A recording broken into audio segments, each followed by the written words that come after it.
ఇప్పుడు తెలంగాణ రాజకీయాల్లో చర్చలే చర్చలు.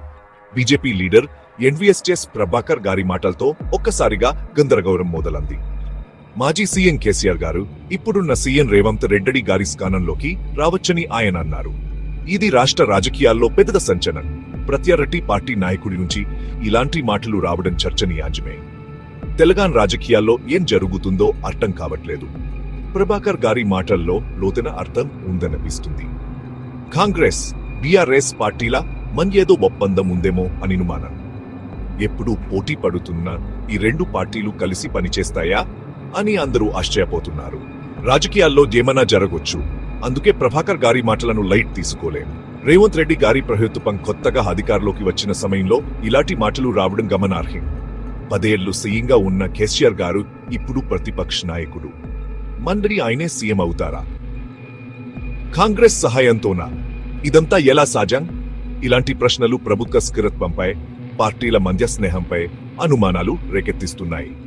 రాజకీయ విశ్లేషకులు, పార్టీ కార్యకర్తలు, ప్రజలు అంతా ఇదే చర్చిస్తున్నారు. రాజకీయ సమీకరణాలు మారుతున్నాయా? కొత్త స్నేహాలు ఏర్పడుతున్నాయా? భవిష్యత్తులో ఏం జరుగుతుందో చూడాలి.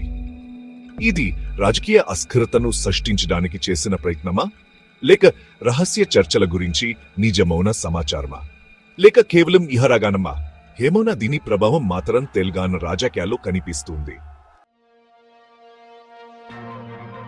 ఎన్వీఎస్ఎస్ ప్రభాకర్ గారి ప్రకటనలో కాంగ్రెస్, బీఆర్ఎస్ పార్టీల మధ్య ఒప్పందం ఉందనే మాట ప్రధానం. తెలంగాణలో ఈ రెండు పార్టీల చరిత్ర చూస్తే ఇది ఆశ్చర్యం వేస్తుంది.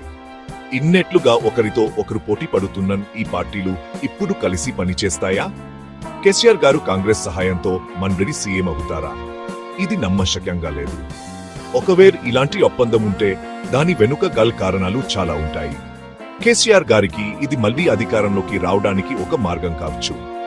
కాంగ్రెస్ పార్టీలో ఏవైనా అంతర్గత సమస్యలు ఉంటే, లేదా ఒంటరిగా ప్రభుత్వం నడపలేకపోతే బీఆర్ఎస్ తో జతకట్టడం వారికి ఒక పరిష్కారం కావచ్చు. బీజేపీ పార్టీ తెలంగాణలో బలపడుతుండటంతో కాంగ్రెస్, బీఆర్ఎస్ పార్టీలు కలిసి బీజేపీని ఎదుర్కోవాలని అనుకుంటున్నాయేమో. కానీ ప్రభాకర్ గారి మాటలకు తప్ప ఇంకేమీ ఆధారాలు లేవు. కాంగ్రెస్, బీఆర్ఎస్ నాయకులు ఇప్పటి వరకు ఒకరినొకరు విమర్శించుకుంటూనే వచ్చారు. వారి కార్యకర్తలు కూడా ఎప్పుడూ పోటీ పడుతుంటారు. ఇప్పుడు ఒక్కసారిగా స్నేహం చేసుకుంటారా? ఇది కష్టమే. తెలంగాణ రాజకీయాల్లో ఇది కొత్త రకమైన చర్చ.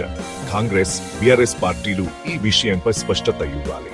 బీజేపీ మాత్రం ఈ అవకాశాన్ని ఉపయోగించుకుని కాంగ్రెస్, బీఆర్ఎస్ పార్టీలను విమర్శిస్తుంది. ప్రజల్లో అనుమానాలు రేకెత్తిస్తుంది. ఇది ప్రభుత్వానికి, ప్రతిపక్షానికి కూడా నష్టమే. ఈ మహాగణాలకు, ప్రభాకర్ గారి మాటలకు సీఎం రేవంత్ రెడ్డి గారు స్పందిస్తూ తన ప్రభుత్వంపై నమ్మకంగా ఉందని, కేసీఆర్ గారి నుంచి ఎలాంటి ప్రమాదం లేదని అన్నారు.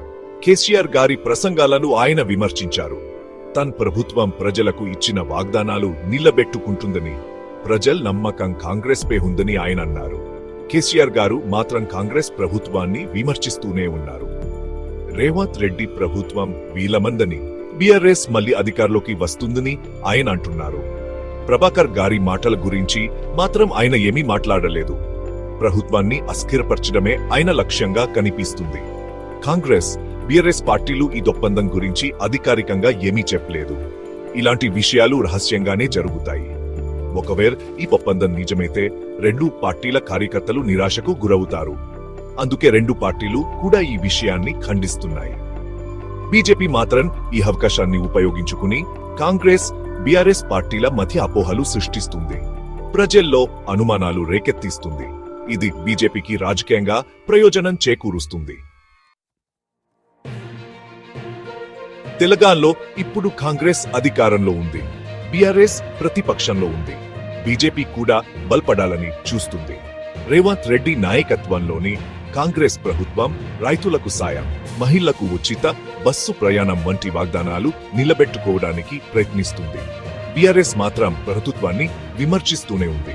ప్రభాకర్ గారి వ్యాఖ్యలు రాజకీయ ఉద్రిక్తను పెంచాయి. ప్రభుత్వ స్థిరత్వంపై అనుమానాలు రేకెత్తాయి.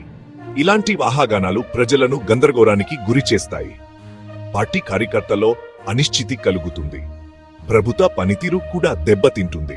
సీఎం రేవంత్ రెడ్డి గారు ప్రభుత్వ పక్కాల ప్రచారంలో లోపాలను గుర్తించారు. పరిపాలనను సమర్థవంతంగా నిర్వహించడానికి కృషి చేస్తున్నారు. కానీ ఇలాంటి రాజకీయ అస్థిరత వారి పనిని కష్టతరం చేస్తుంది. భవిష్యత్తులో జరిగే ఎన్నికలలో ఇవన్నీ ప్రభావం చూపుతాయి. ప్రభుత్వ స్థిరత్వం, ప్రతిపక్ష పార్టీల విశ్వసనీయత, నాయకుల నిజాయితీ వంటి అంశాలను ప్రజలు పరిగణనలోకి తీసుకుంటారు. కాంగ్రెస్ పార్టీ స్కరమైన ప్రభుత్వాన్ని అందిస్తుందా? బీఆర్ఎస్ బలమైన ప్రతిపక్షంగా ఉంటుందా? ఇవన్నీ తెలంగాణ రాజకీయ భవిష్యత్తును నిర్ణయిస్తాయి.